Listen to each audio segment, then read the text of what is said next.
All right, welcome into Conversation Monday. It is episode 5, and it is the Easter Monday edition. And we've got a little bit of a local legend here. He is a man of many things. You might have seen him at a lifeguarding, yelling at kids, um, yelling at parents because they can't have swim diapers in the pool.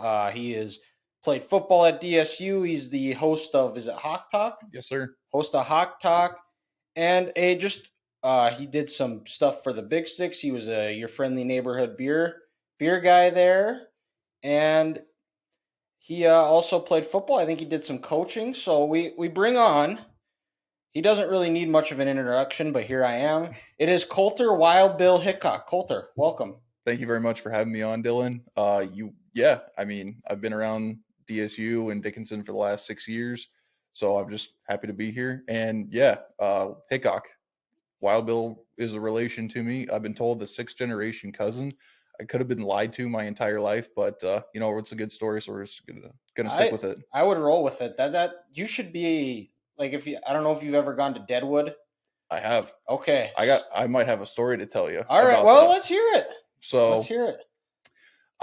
Back in 2019, I would have been 19, gonna turn 20, and so go to Deadwood for St. Patrick's Day. And St. Patrick's Day got a lot of boozy people around you. A lot of booze is flying. So me thinking, let's have a good time, I get 2 fake IDs, just in case one gets taken eventually. Yep. So go out the first night, everything's going good, everything's going fun. Then the second night rolls around, or I should say the second day. So I've been having a few over at the cabin that we bought over in Lead. And so we go into town, go to the bodega. I'd gone to a few places beforehand to get one of those cups that you get with the green beer and all that. And then just so happens that the bartender, or the bouncer, I should say, the bouncer thought my ID was fake because my last name's Hickok.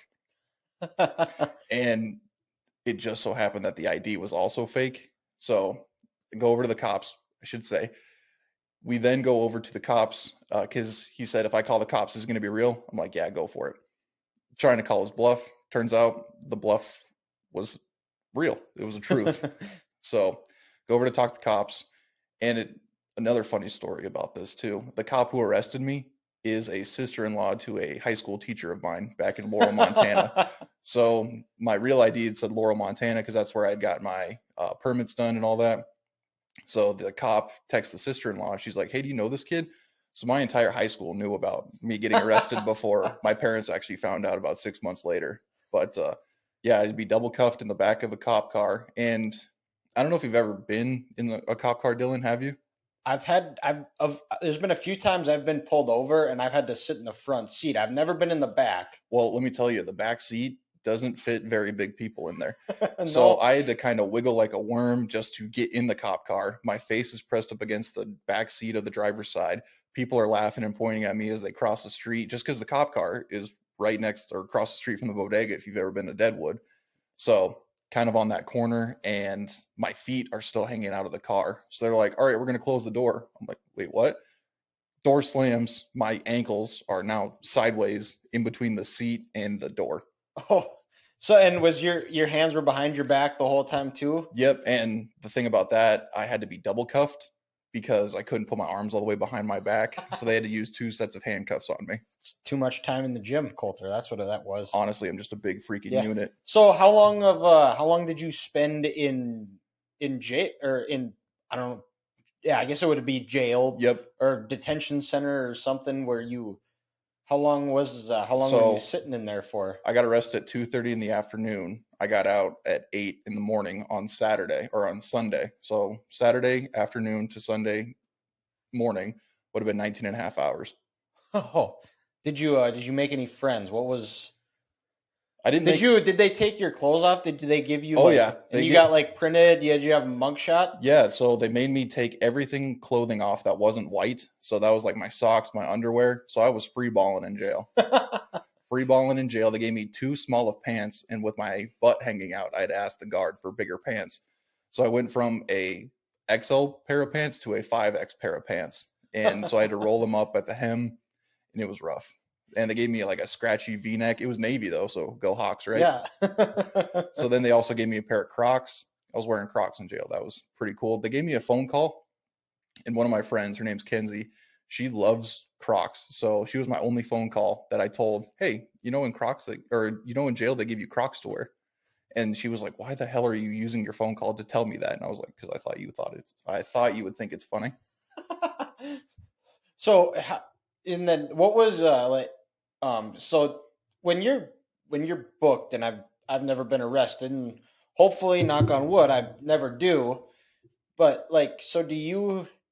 Are you able to use your phone to look at the contacts, like to look up numbers? Because it would have been what, 2018, 2019 when this happened to you. So the way I got to use my phone is because one of the cops who was arraigning me, she was a big UNC fan, and that was just so happened to be the week before Duke UNC was playing. Okay. So I was like, yeah, let's go Tar Heels, just to like try to get on her good side. And she's like, you know what? You can use your phone for your phone call. I was like, hey, whatever helps. And then, so you spent 19 and a half hours in jail. Guessing you got fed. No, every time that they opened the door to check on me and see if I wanted food, I was asleep. The only way that I woke up was the door slamming. Oh, So I was 19 and a half hours in jail, super hungry. I guess I was told that you have one of the best ham sandwiches in the Deadwood jail. Wouldn't know. Then, since it was St. Patrick's Day, I wasn't the one who looked the worst. It was a guy with actually just a dyed green beard. And funny story about this. So I'm laying in my kind of cot, and that cot is maybe only about half an inch thick of whatever material it is. And it's rubber in case somebody pees on themselves, then they can just wash it off real quick. So I'm laying on maybe about 6 or 7 of them, because by this point, there are only 4 of us in there. Guy with a dyed green beard comes in. He's like, guys, I got to poop. And by this point, there was enough toilet paper for one person to use it, and I wasn't going to be the one to use the toilet paper or the bathroom in front of everybody in the drunk tank. So, and by the way, they gave me a breathalyzer. I blew all zeros. oh, geez. Blew all zeros, so I was sober in jail. So the guy with the green beard comes in, and he's had a few. Like, you can definitely tell. He's like, guys, I got to poop. I was like, go for it. So I'm laying. There's a camera at the very top of the wall, and the guy who's pooping, he's got a direct line from me from the camera. So I'm looking at the camera. All of a sudden, my eyes look down. The guy with the green beard is just staring directly at me. Into your soul. And if you've ever been in a situation like that, the 3-second look feels like it's forever. So I'm just locking eyes with this guy, and my eyes have to dart away real quick because I don't want to be looking at a guy who's pooping with a dyed green beard. You can't unsee that. It's something that I think about quite often, and every time I have to tell this story, I'm a big fan of the story just because I think it's really funny, and the fact that I got caught with a fake ID and the whole situation, I don't have a problem telling this story, but it is an image that I will not ever And to unsee. top it off, you were completely sober too. Completely sober the entire time I was in jail. Oh, that's the worst. What would so your phone call was to your friend Kenzie to tell her you had Crocs, which when I thought, I was like, oh man, you were getting after it at 2:30, but that's it. And they weren't able to come bail you out at all, or No, so because in South Dakota, I guess that if you got caught with a fake ID, just in the state of South Dakota, you have to then just go to jail for however long until the next morning at 8 o'clock. So I had to spend 19 and a half hours in jail. And my friends tried to ask where I was, and I was like, I have no idea. My face was pressed up against the window, and I was trying to make conversation with the cops as they were driving. So every time that they would make a corner, my face would come off the window with my arms behind my back. And I was like, so where are you guys from? Then I'd go back down with my face pressed up against the window. Next corner. Oh, that's cool. Yeah, I'm from around that area. Just whatever I said. So then next morning rolls around, and they give you kind of like a mesh bag to put all your stuff in. So my phone was there, my socks, my jeans, my shirt, my hat, my shoes, but my underwear I'm missing.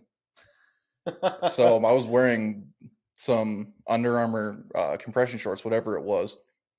And I'm like, is this normal for your underwear to be missing in here? And the guy who brought me my bag, he's like, did you put any in there? I was like, yeah, I was naked the entire time in jail. You think I wouldn't put my underwear in here because you guys told me to? So I'm now freeballing, trying to get back to the cabin that we were staying in Lead. And then the cab driver, because I asked my friends to come get me, and they're like, we're kind of hungover right now, so we can't really come get you. So I had to call a cab driver. She said it would take about an hour. So I was just sitting in the Eagles over in Deadwood, I was sitting in the Eagles in Deadwood, just talking to some vets. That's a good way to start a podcast off. A good conversation Monday. And to top it off, you aren't even you're you're the Hickok that didn't even have the worst experience in Deadwood. I know. I was just happy I didn't get shot playing poker. And well, the other part too is like you'd think with a last name like that, you should get some type of like diplomatic immunity from like you could do whatever the hell you want in Deadwood. You'd think so. Every time I go to the Hickok Hotel, I ask like, "Hey, my last name's on the sign out front. What does that get me?" And they're like, "Nothing. A hand stamp. That's about it." People need to loosen up these days. Honestly, they probably get tons of Hickoks, even though there's probably not too many of Yeah. them coming in and be like, "Yeah, my signs or my name's on the door. Can I come in for free or whatever? Get a hand stamp and whatnot." So how you're how are what's like how distantly related or what's the relationship between you and Wild Bill? Sixth generation cousins, what I've always been told. I've tried to look at a family tree genealogy and never anything comes up on it. No, huh? Okay, that's interesting. Now I guess I got some the Wikipedia when I can't sleep tonight is looking at the history of Wild Bill. Oh yeah.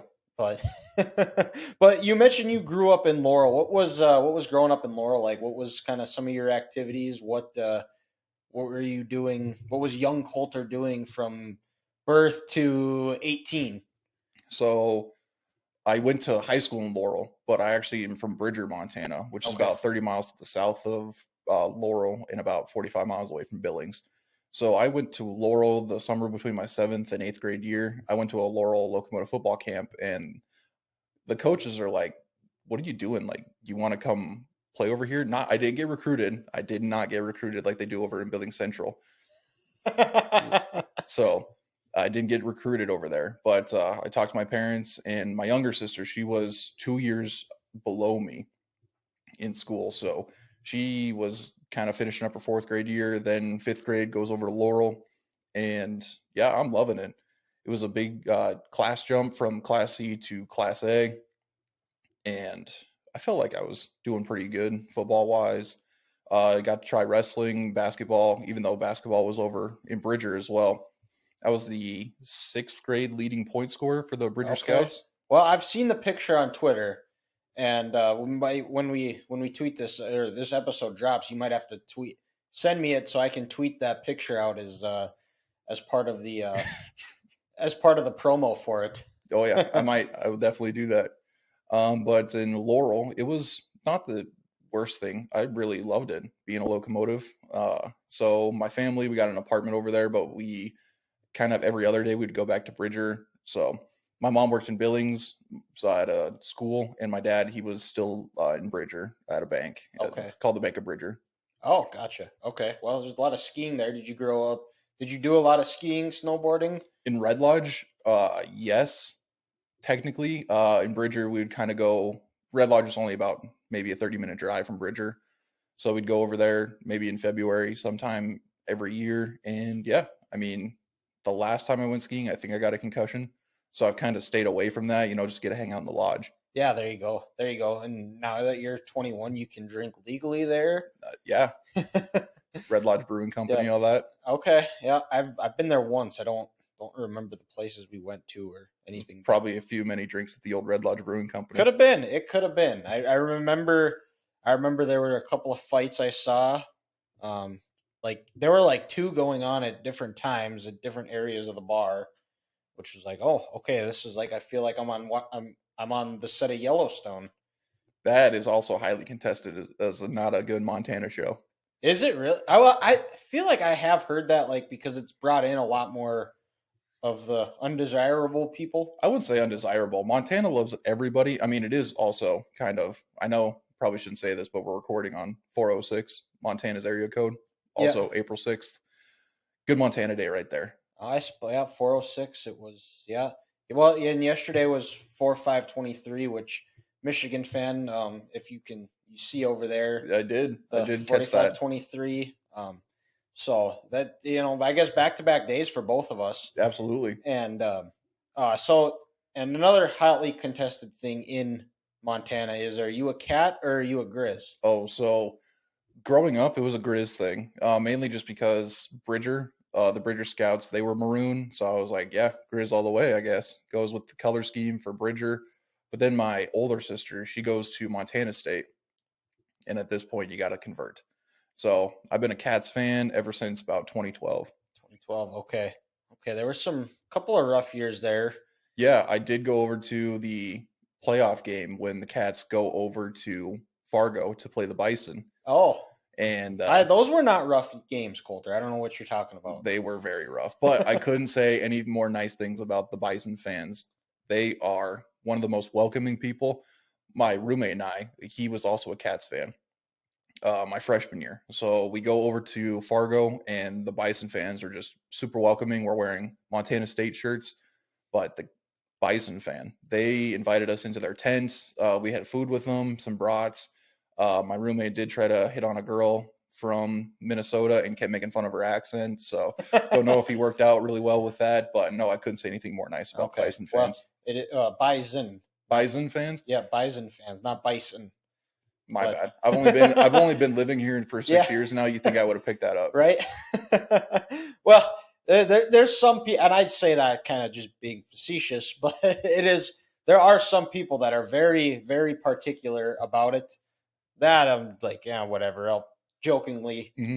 but that is so. And then obviously that's heated rivalry within the state. Have you gone to a Grizz Cat game I have, and I've been on or TV. Cat Grizz? Cat Excuse Grizz. me. I mean, my third grade teacher, Mrs. Bogue, she kind of indoctrinated into my mind that it was Grizz Cat game because at this point I was still a Grizz fan, and she was just like, "No, Grizz goes before the Cats." But now I've learned to say Cat Grizz fan or Cat Grizz game. And yes, to answer your question, I have been there, and I have been on TV, and I have made a fool of myself. Oh yeah, what were you? What year did you go? It was also my freshman year, Okay, so we go there, and I am was it able. in Bozeman or was it in It was in Missoula? Bozeman. It Okay, was in Bozeman. So my sister, she was not in Bozeman anymore. So we go there, and I was able to have good friends, have those good friends who went to Laurel with me and were able to get kind of front row seats in their end zone, what they call the Sonny Holland end zone. So I was able to get in there. I knew one of the cheerleaders because she had also gone to high school with me. Her name is Letitia. She now coaches at Rocky. She's great. She gave me a shirt. It was Pepsi. I like that. It I was a like that. Pepsi shirt. So usually the terrible towel like they do in Pittsburgh, I was trying to emulate that. It was on ESPN because it is kind of the top tier thing in Montana to watch. And so the cameraman, he was like, "All right, you're gonna be on next." So I start doing the terrible towel. I go from one hand to the next. My one hand doesn't connect with the shirt. The shirt drops, and all of a sudden, you just see the look of pure disappointment as my face just leads to the ground, watching the shirt fall. And I've tweeted this video before, and I tweet it every year for Cat Grizz. And it's just something that I find hilarious because you just look at this guy who's going super hard trying to cheer for the Cats, and then you just see the disappointment of me dropping the shirt. You really got to jazz it up. You could put some like Titanic music behind it. I could. That would be that would be a good one. Um, so have you been to a game in Missoula as well? Not Never. saying Grizz Cat, but no, Never. not even at all for I any. would really like to go. I Yeah, mean, that stadium is super nice. Like nothing against the Grizz. I mean, they've got a sweet athletic complex now where they have the locker rooms. Bozeman was trying to catch up, so Bozeman's I think is now kind of top tier over Missoula because they had all the videos of the players going in the locker room, checking it out. Missoula or Bozeman looks at this and they're like, I think we can do better. And I've seen the Bozeman athletic complex or the cat complex now, what they call it, I think. And that thing is super nice. But I would really like to go over to Missoula and check out a game. yeah, for sure. That I know there are a couple of buddies we talked about going this year the Bozeman Bozeman to watch the game, and then it just kind of never materialized. But that's for a college football fan like myself. That's definitely a bucket list game that I would want to go see. The last couple of years I've watched it both were kind of disappointing, but it's still, you can definitely see the atmosphere, the sense of pride that those schools have, and how badly they want to win that game. And I've now that I've had a guy from the Cat side, I've also had Mike Zier, a huge Oh yeah. Grizz fan as well. So it's cool to see different perspectives. So if he's listening, I guess for this episode it's Cat Grizz. But Mike, I do want you to come back at some point. So when you're on, it's always going to be Grizz Cat. I do have to say something about the Grizzlies. I mean, it's tough to say as a Cats fan, but the old Carson Wentz, his senior year, loses in Missoula.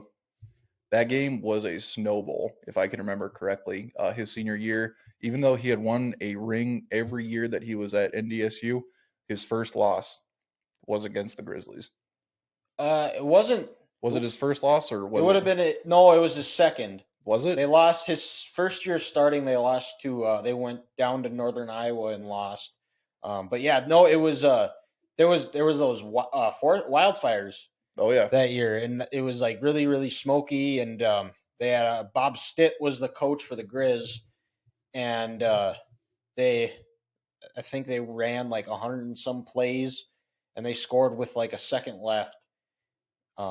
And then, but NDSU got their revenge because they played them in the playoffs and blew the doors off them. They did. I do remember that as well. Yep. So Carson ended in 5 years at NDSU with 5 rings. So now, as a Colts fan as well, coming off of last year, I was really hoping well for Carson, or 2 years ago when he was playing for Indianapolis and then goes over to the Commanders, and wish all the best for him. But man, it would have been cool to see Carson with the ring with the Colts. Yeah, for sure. It's tough. He's had a tough career. Just can never seem to get things to fall his way. That year in 19 when he led them to the NFC East division title, and then the second play of the game he gets concussed by a dirty play by Jadeveon Clowney and done.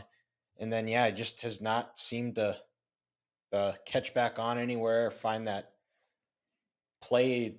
Go back to that 17 year when he was the MVP pre ACL. But so you graduate from Laurel and was it 17? Yep. Okay.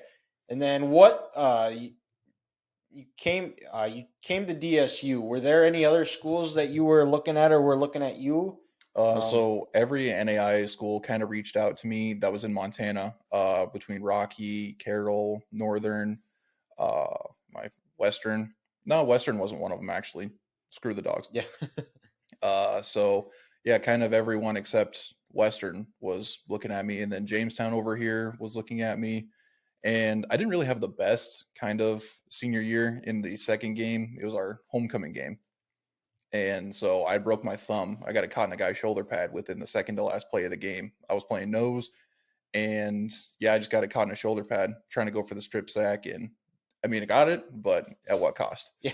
So then I was also center, so I still had to snap it when my thumb was broken, broke the bottom joint and tore my ligaments. I mean, you can probably see that.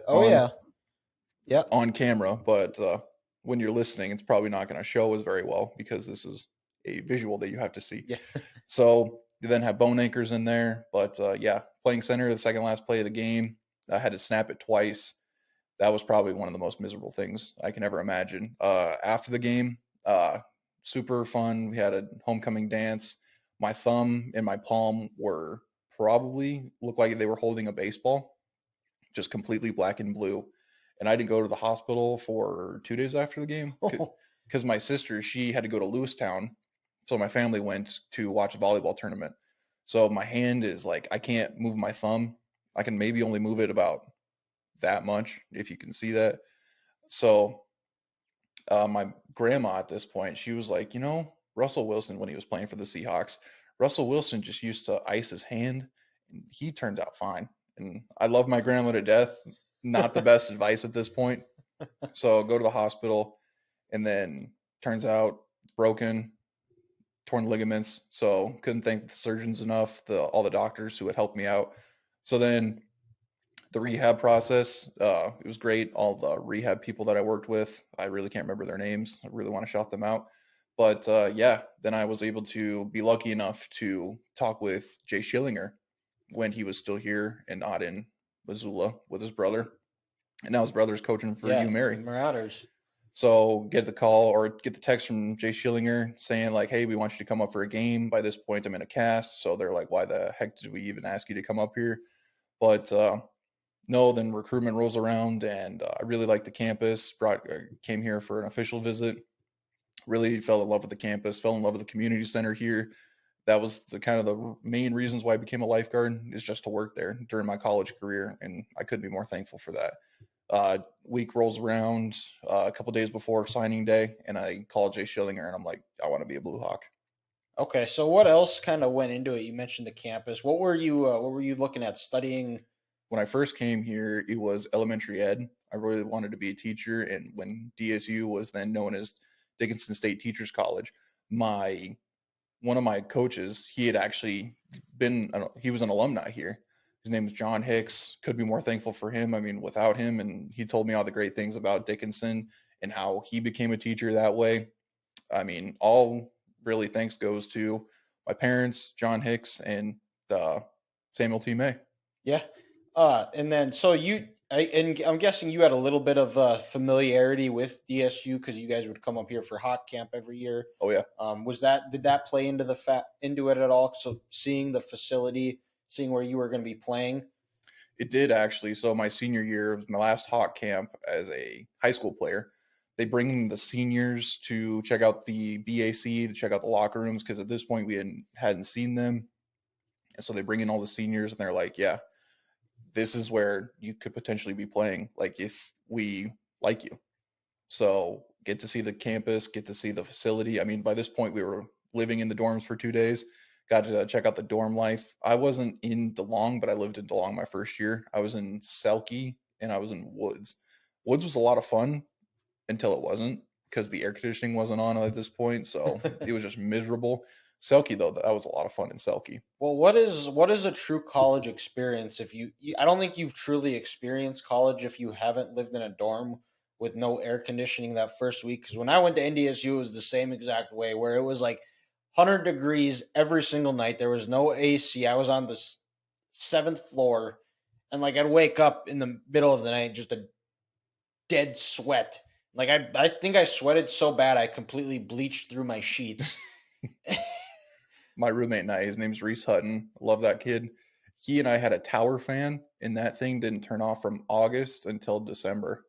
Yeah. Well, I'm the type of person too. Like that was where I started sleeping. Like where now I have to sleep with a fan on, even if it's like warm or like cold out. Like I have to. I don't know why, but it's just one of those things. Like I just need to hear or something. I don't know if you're that way either. Not really. No. I mean, I can sleep pretty much anywhere as long as I got like a pillow or something. I'm all good. Well, 19 and a half hours in jail. So Yeah, I didn't have a pillow. no. No pillow. Just I had picked up all of those 1.5 inch, whatever it was, beds, if you can call them that, and I just towered them. And I mean, it made a pretty comfy bed just having that 7, 8 stack of beds. Yeah. And then so you get to DSU. What was your freshman year like? What was that? How much of a was that an adjustment for you going from you're moving 4 hours away from home, you're in a city, I don't know how many people you really knew coming to Dickinson. How was that? You're in fall camp, it's hot, you're sweating, you're starting to take classes. What was that first year like? My first year, I'm not gonna lie to you, Dylan, I was away from home. I never partied in high school, and I say that hand to God, never partied in high school, and because mainly people didn't invite me, so I just never drank at home or anything. My first year, I partied way too much, so I actually took 2 freshman years. So with this, I just felt that my parents weren't here to kind of watch over me, so I thought, you know, couple beers not have hurt anybody, but a couple beers one night turned into a couple beers the entire week, turned into an entire month. So my first year wasn't the best, and I'm kind of paying for it now being here for 6 years, but honestly, I wouldn't change a thing. Yeah. Well, part of college as I think is like because I've had people ask like if I were to go back and like would I do it the same? And I think absolutely I would. I met like some of my best friends for life. I had great experiences.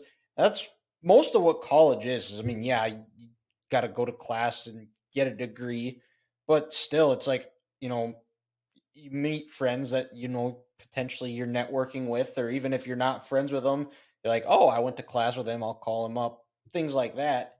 And, when you get together, you're not talking about a class you did, you're talking about all the good times you had, whether, for me, it was going to the sports bar, the OB, or ending the night at the Pickled Parrot singing Scotty Doesn't Know, or in Dickinson, you're ending the night at Armies, starting at the Spur, then going to Armies. You probably go have a P5 at Elsom, and we're just giving out all sorts of free ads here. But that's the best part about college is the experience. I should say, please be 21 to drink. I have been a bartender or a bouncer over at the Spur as well. And yeah, you get to see some of your friends that probably shouldn't be in there. Yeah, So it is kind of interesting to also be a bouncer at the place that people do want to go and drink. And you got to tell them to go away. yeah, that's probably not fun. Probably why I'm not a bouncer or ever was. But so then how was your first year of football? Did you redshirt or were you seeing the field? Redshirted, yep. Okay, And then so it was my first kind of couple weeks. I'm like, yeah, this is pretty fun. I kind of expected it. My one coach, his name, like I said, John Hicks, he played under Pete Leno. So Pete Leno, the same guy he was back in the early 2000s as he is right now. He's always got one-liners that are just like off the cuff, and they're always perfect for what we're doing. My coach is like that, so he learned from Pete Leno. So I thought, if I can get through practices with my coach right now, I can definitely make it through college practice with Pete Leno. okay. Uh, and then so you finish your first freshman year, and now you're going on to your second year. And did you feel that going into your redshirt freshman year, did you feel like that you were progressing enough where you were working yourself up the depth chart where you were going to be seeing the field, or did you feel like you still kind of had a long ways to go? I felt like, the biggest room in the world is a room for improvement. I learned that from actually doing Hawk Talk. One of the guys who I was interviewing said that, so I thought it was very applicable for that question. When it comes to the depth chart, I really didn't think much of it just because there's always room and that really wasn't on my radar. I was just trying to be there for the team. Kind of the third day of 2 days, I got my third concussion. And with my parents In high school or college combined? in high school and college combined, Okay. like I played O line and D line. And so third diagnosed, I don't know how many others, as getting your bell rung. I don't know, but third diagnosed for sure. And in high school, I had made this deal with my parents saying if I ever got my third one, that's it. I'm just done because you only get one brain, is what I've been told. So get the third concussion. And the guy who did it, Kevin Brown, he's a really good guy. And I've told him, I'm like, I wouldn't want to get my third concussion from anybody else. And turns out Kevin Brown and I might actually be related Oh, what a through Wild Bill. I small world. found this out at a wedding. Interesting. Not mine and Kevin's wedding. No, found this out at Kevin Brown's wedding to Dakia Schneider, and I met his uncle and Uncle Bill. So that's kind of work. That's kind of weird how that works out. Bill. Yeah. So I mentioned that my last name's Hickok, and he's like, "Really? I might be related to Wild Bill Hickok too." Well, he didn't say might. He definitely said will. He didn't say might. He definitely said that he is related. So I might actually be related to Kevin Brown now too through cousins. Oh, and your cousins, and you could just say it was a simple cousins playing in the yard roughhousing. That's how. It could have, yeah. So yeah, I got my third concussion, and I told Coach Stan like it was a couple days, like I needed to kind of process this. Third or fourth day of processing rolls around, and I tell Coach Stan like I don't want to not be around this program because what I think you guys do is super awesome, and I just really want to be a part of it however I can. I'll film practices. Coach Stan hears that, and he's like, "Perfect, we'll have you do that immediately." So ever since then, I became the film guy. Film guy being also the water boy, the equipment manager, fix it guy on the field for games, whatever I needed to do. I was there for the Blue Hawk football team. Yeah. Well, and I would, I don't, and I didn't play at DSU, or I don't, and I've gotten to know just coming back here and living here and knowing a handful of them.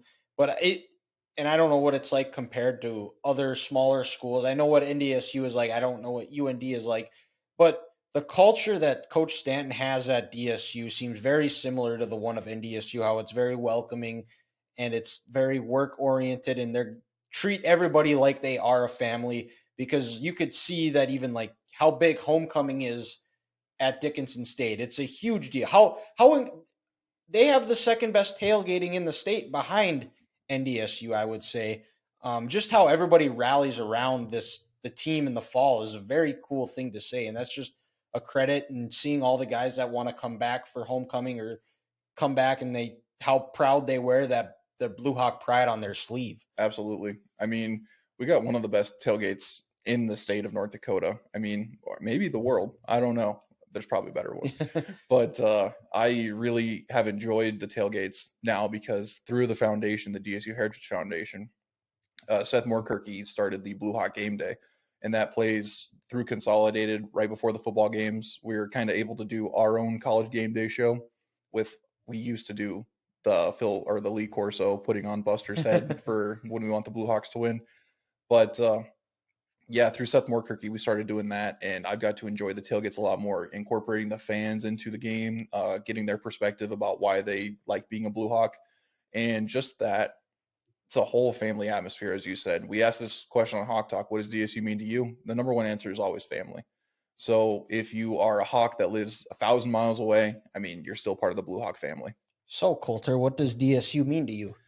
I actually had to answer this question kind of in my almost last episode of Hawk Talk. DSU, I mean, it's the number one answer that we get, but DSU really is family. I've got to know so many great people in this community, whether it's the cleaning people, whether it's the guy who grills the burgers at games sometimes.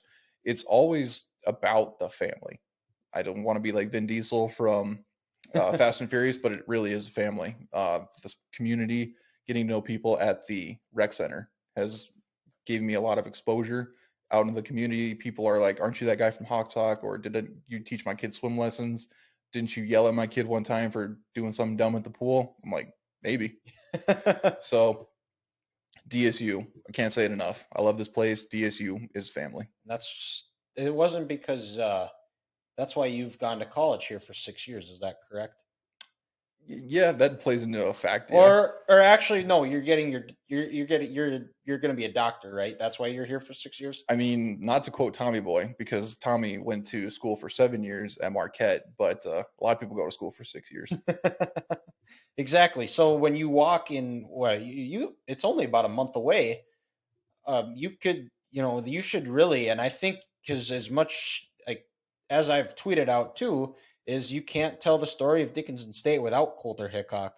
You probably have the ability to pull the strings where you could walk across like in the doctor garb for a graduation.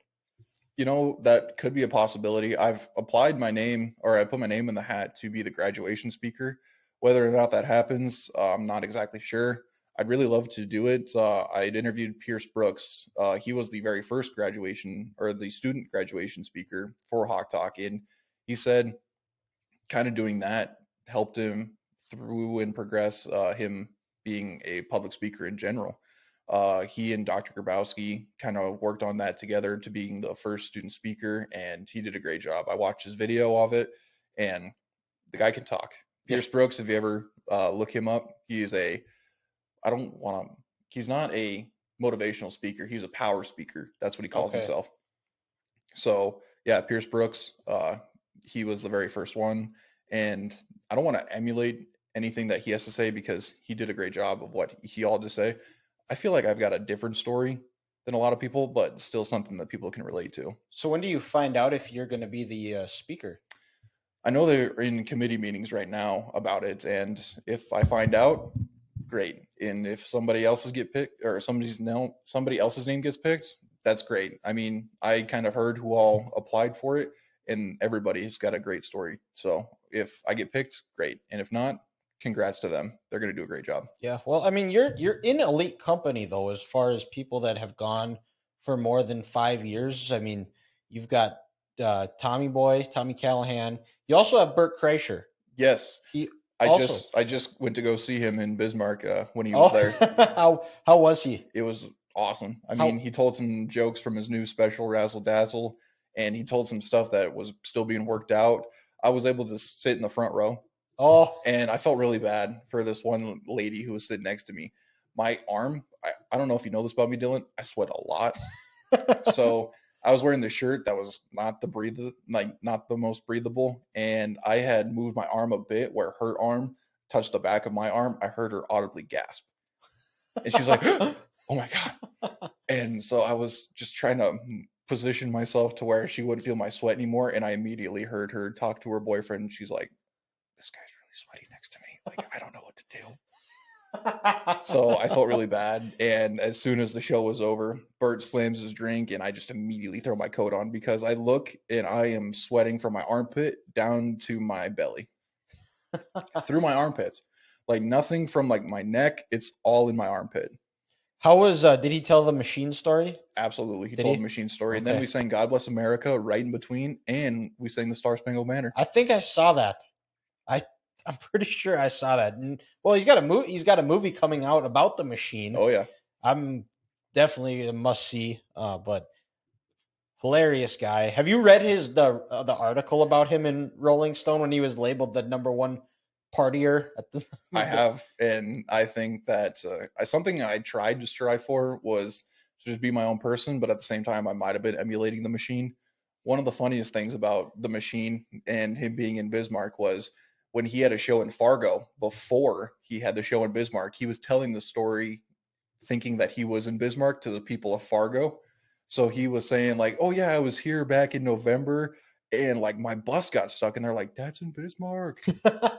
So he had no idea where he was, even though he was in Fargo talking about Bismarck. Well, and when that happened, he was getting a fair amount of shooters and people coming up because their bus got stuck. If you remember, and they were shoveling him out and they were giving him beer and fireball shots the whole time. It just so happened that he was parked right near a liquor store. Yeah.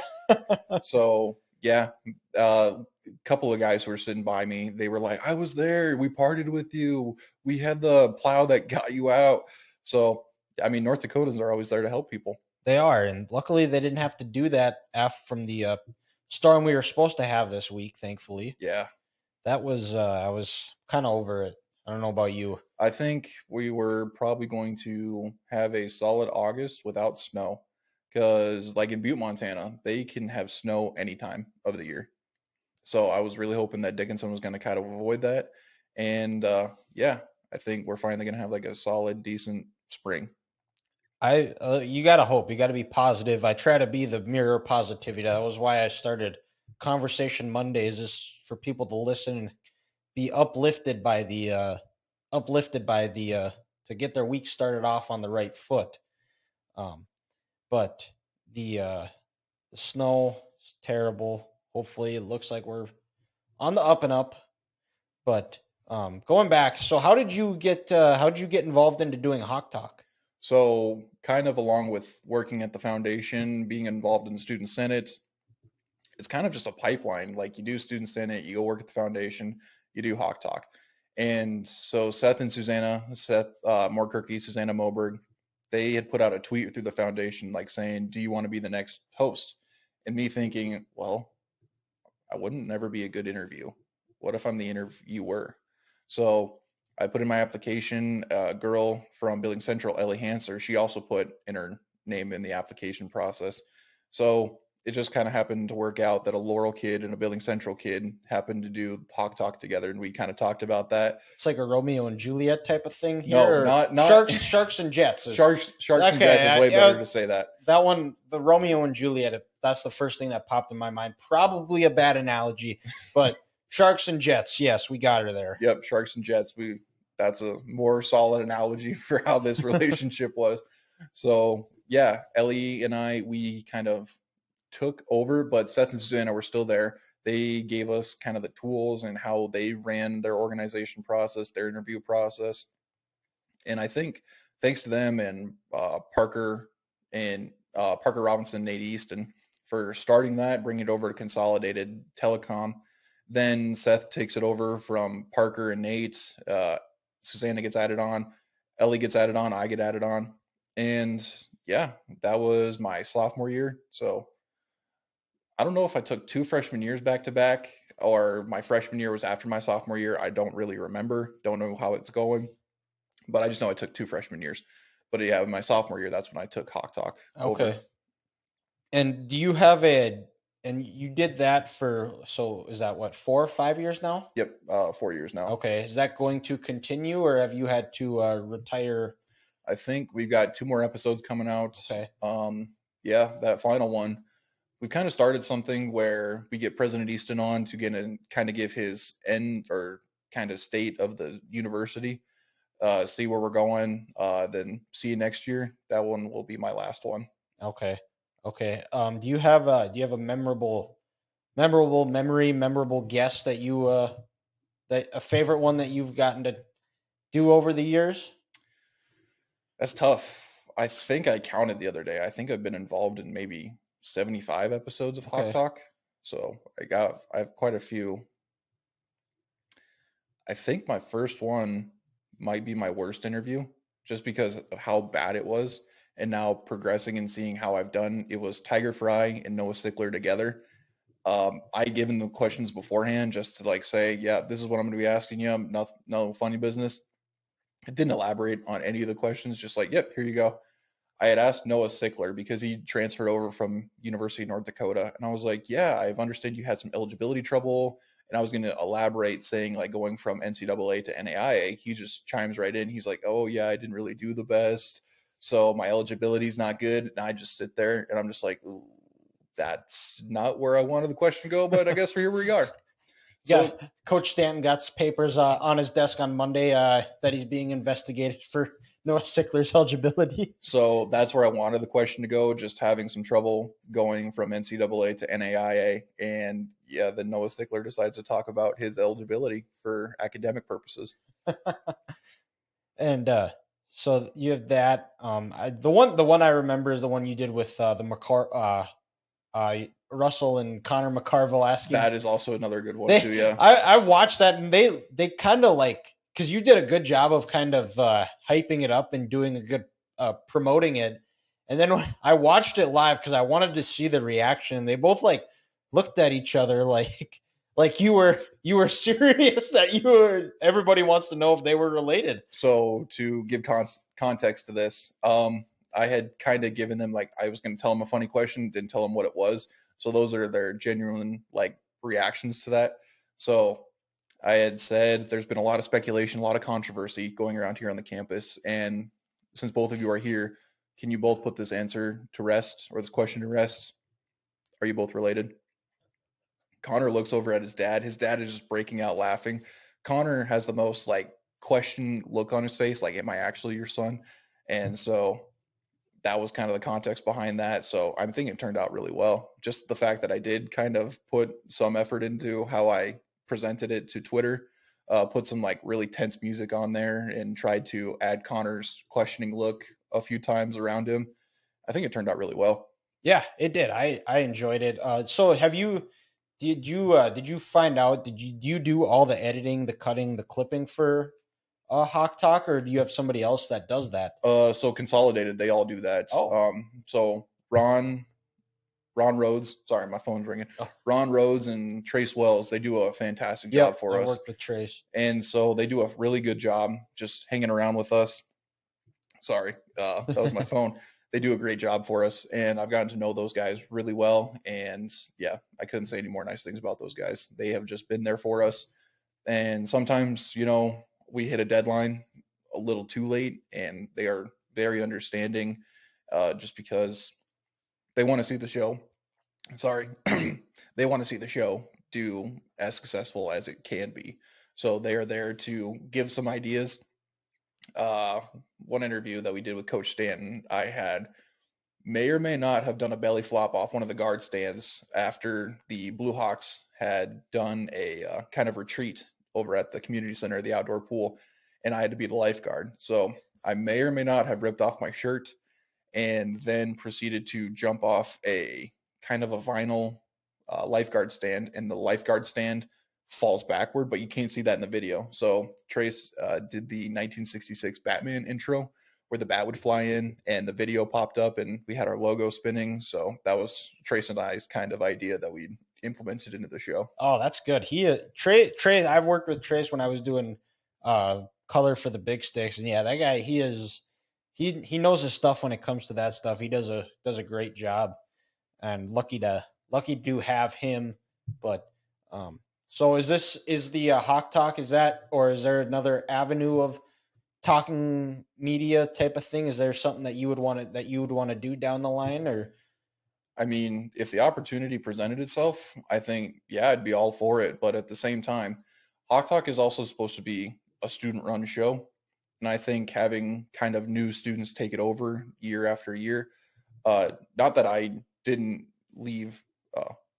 Yeah, I'm leaving now, but when I first started, I was going to be there for a while. So my name, face kind of presented itself. But now I'm leaving. So we got new students to kind of fill the roles. And I think with that, I couldn't be more proud to see the show from where I kind of got the reins and now where we're at and just progressively getting better. But back to the question of kind of the audio visual aspect, I don't know. I did some color with Ron when we were doing some baseball games. So, I mean, yeah, I've always kind of thought I wanted to be a sports announcer. I've also announced for the or not for the big sticks, for DSU athletic events, been the announcer. So, yeah, I'd like to do that. yeah, you did it for basketball this year. You did a fantastic job. How do you is that the how'd you get roped into that? It all kind of started when we were doing pep assemblies. So it was my idea kind of to do the intro for the Chicago Bulls with that. Dun, dun, Yep. dun. Yep. So do that with the kind of homecoming candidates. And so I got their bios and I got where they're from. I got their name and I'm like, all right. So this so and so or Joe Schmo is a biology major from our Pig's Knuckle, Arkansas. Give it up for Joe Schmo. And that's how it kind of started. It was a really bad example. But yeah, that's where it started from. And then people were like, I mean, you should do that for DSU. So got in contact with Jason Watson. He's like, yeah, you can do volleyball. Started with volleyball because I can't really do football being down on the sideline. So did it for volleyball. I'm like, I don't know about this. Basketball rolls around. Then I realized I really enjoy doing it. So just having kind of a decent voice and one that really doesn't get scratchy a whole lot kind of works out in my favor. Yeah. I will say the only disappointment I had is this year is when you guys would do it, there was no music behind the starting lineups. So I was kind of hoping to get that, but I did talk to our band director. I'm like, can we get some music going when I'm announcing? And he was like, well, what do you want us to play? And turns out getting some music is way more difficult for that than you'd think because is it? it's like a whole legal process. Oh, yeah, that makes sense. But you guys couldn't play like some of like your own music, like the team pick a walkout song, theme song. They kind of started doing that later. Oh, okay. Um, it all just depends on like who's running the music, and I don't know if they wanted to hear me, not hear me. I wasn't sure, but nobody had brought it forward. I always wanted the band to do it. Okay, yeah. Yeah, that's good too. I know like NDSU they do the I don't even know what they do anymore, but not important. But so you're graduating here in about a month. Now what's the next move for you? So I signed over a full-time job over at the rec. I'm now the facility supervisor of aquatics, so it's kind of the step up from being a lifeguard. My boss, Andrew Grafton, he did that before I did. Now Andrew is a recreation supervisor. So it's kind of just a progression of me just being at the rec and getting that exposure, getting those people over there kind of trusting me to say like, yeah, you'd be a good guy to do this job.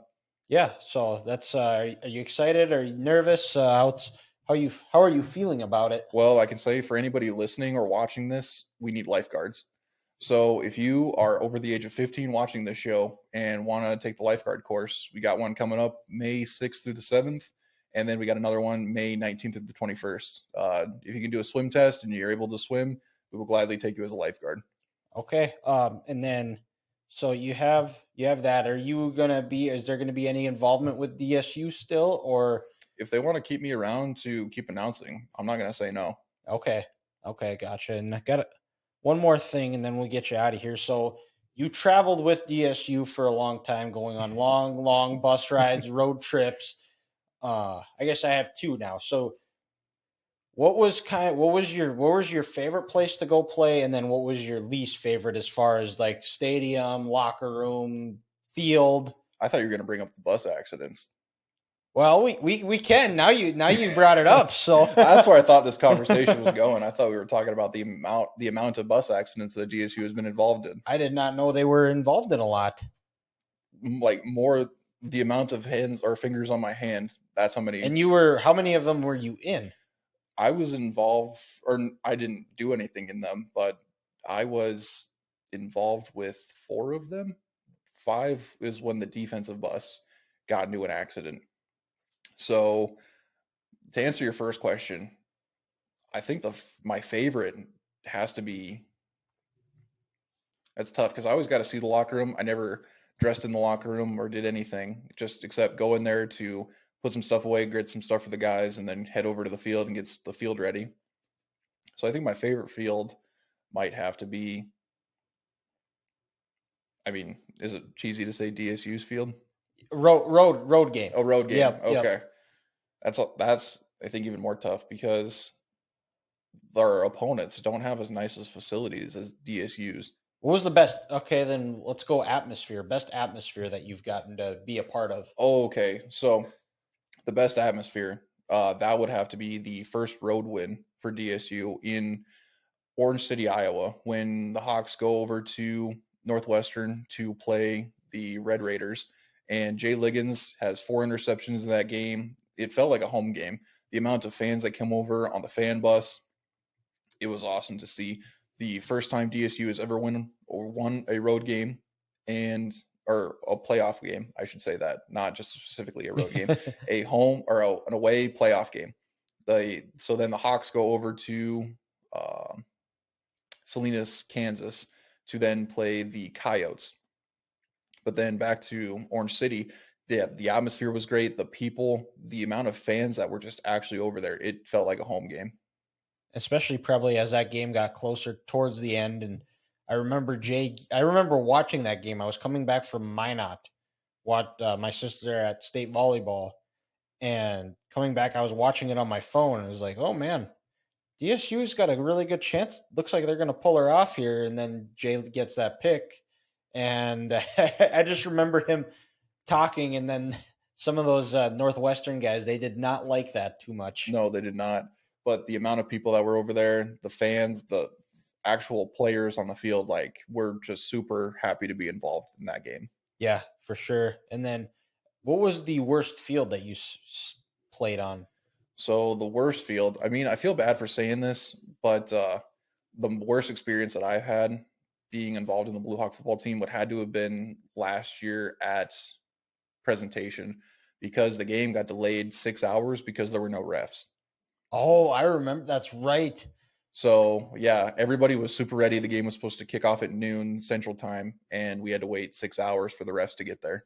Oh, gee, where did they come from? I have no idea. And how does that? Were they double booked or? I think it was also the time when South Dakota was also in their playoffs as well, or in the state championships as well. So there were just no refs available. So we had to wait, I think, until a crew got there after a game that they had already reffed. I could be wrong in that. Don't really know. But yeah, that was about the worst. The game, I think, kicked off, at 6, and we didn't get out of there until late. Yeah, I suppose. And Aberdeen's about a 5-hour drive from Dickinson. So that's a late night. And you guys have had some long ones too, going down from Waldorf or wherever else you were. Well, and even go Northwestern, where you get back at 4 or 5 in the morning. Yeah, that Kansas game, I think it was about 24 hours on a bus. It's a long time. And that was one of those games was on Thanksgiving. So it was the week of Thanksgiving, I should say. The week of Thanksgiving. So the Hawks kind of got together. We had a little Thanksgiving to ourselves. Yeah, that Thursday was Thanksgiving, so we left on Thursday. Okay. And then we ended up losing by 3 that game. Yeah, that's right. That was a close game too. It was back and forth, and just ended up on the short end. Mm-hmm. But so back to these accidents now.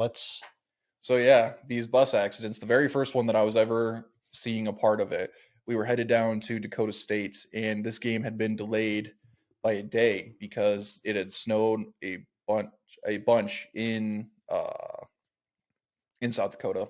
I can't really remember. Madison, I In think. Madison, South Dakota. Thank you very much. Madison, South Dakota just got a buttload of snow. So they only cleared off half the field by the time we got there on Sunday. And as we're headed down there, I think we're going by Hebron or something. All of a sudden, the bus takes a corner super hard. All the road is just completely a sheet of ice. All of a sudden, you just see the butt of the bus go into a ditch. The front goes into a ditch. Just a powder or a giant cloud of powder goes into the air. Our bus driver's like, "Oh, they're going in the ditch." So by this point, we had pulled. I was in the offensive bus. The defensive bus goes in the ditch. The offensive bus pulls over.